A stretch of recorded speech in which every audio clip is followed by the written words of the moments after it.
Entonces estabas en este cubículo hablando con Alejandra, Claro. dabas esos consejos y me imagino que eran muy simpáticos como ahora y la gente te los reconocía. ¿O cómo es que brincaste a las redes sociales y cómo creas este personaje? Yo te lo pregunté alguna vez. Un tanto amanerado, como, ¿no? Como con esa vocecita rara. Sí, con una vocecita como muy ad hoc para amigo de las mujeres y todo. Sí. ¿Cómo llegas a ese proceso? Fíjate que es una casualidad. Yo siempre he pensado que hay una definición de suerte que dice que la suerte es cuando la oportunidad y la preparación se unen, ¿no? En ese momento mágico. Y yo creo que yo me fui preparando. Yo quería ser speaker, yo quería ser músico. De hecho, antes de todo esto, yo quería ser músico. Yo quería dedicarme a la música. Pero nunca fui bueno para la música, pero los escenarios me encantaban. Me encantaba el estar en el escenario, me encantaba escribir canciones. Entonces, cuando yo empiezo a trabajar en esta marca, yo dije, mi meta aquí es llegar a ser director en esta empresa. Tengo que llegar a una dirección en esta empresa. No veía más allá, pero yo tenía un hobby. Y mi hobby era toda esta parte de los escenarios, lo sacaba dando conferencias gratuitas.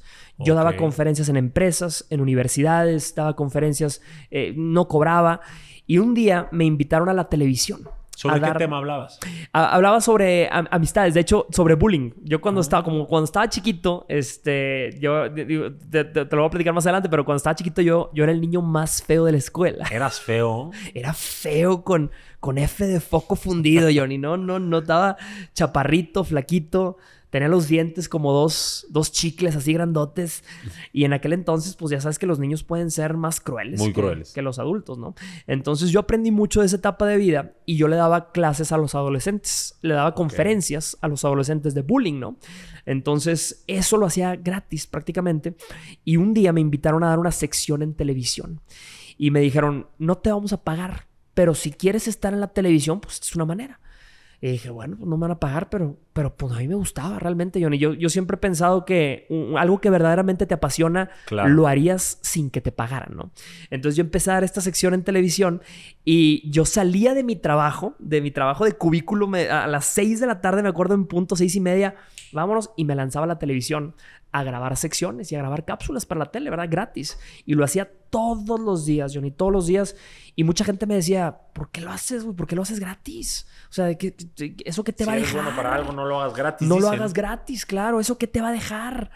Y yo decía, no sé, pero siento que estoy sembrando algo. De alguna manera sé que esto me va a servir. O sea, sentías que era lo correcto, aunque probablemente no parecía en ese momento. Sí, como sabía que aunque ese trabajo era pequeño, le sumaba a lo que me apasionaba. Ok. ¿Y cómo es que tenías la autoestima suficiente o la seguridad suficiente de pararte en un auditorio, en unas cámaras, si de chiquito fuiste tan feo como dices que fuiste y bulleado como dices que fuiste? O sea, cuéntame antes de llegar a esto que vamos a llegar a concluir, cómo llegaste a ser Jorge Lozano H hoy. Sí. ¿Cómo ese niño supera ese bullying, esa inseguridad de ser feo?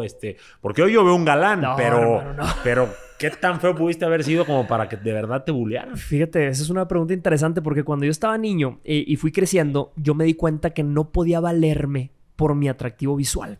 Yo dije, sobre todo las chavas, las mujeres... yo era el niño que nunca tuvo novias. No tenía noviecitas hasta que crecí.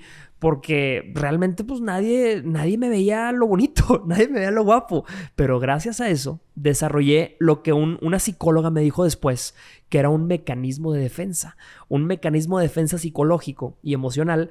Y ese mecanismo de defensa me permitía hablar mejor que otros. ¿Cómo has visto cómo la gente que es invidente, por ejemplo, tiene el sentido del oído ultra desarrollado o el sentido del tacto ultra desarrollado? Sí. Bueno, como yo me sentía, de alguna manera, tenía un complejo físico, no me sentía atractivo, mis otros sentidos se sobredesarrollaron. O sea, verbo mató carita. 100%. Literal. 100%. Entonces, cuando yo estaba en la universidad, pues ya no... empecé a crecer un poquito más y mi habilidad para conocer gente era el verbo, ¿verdad? Mis amigos...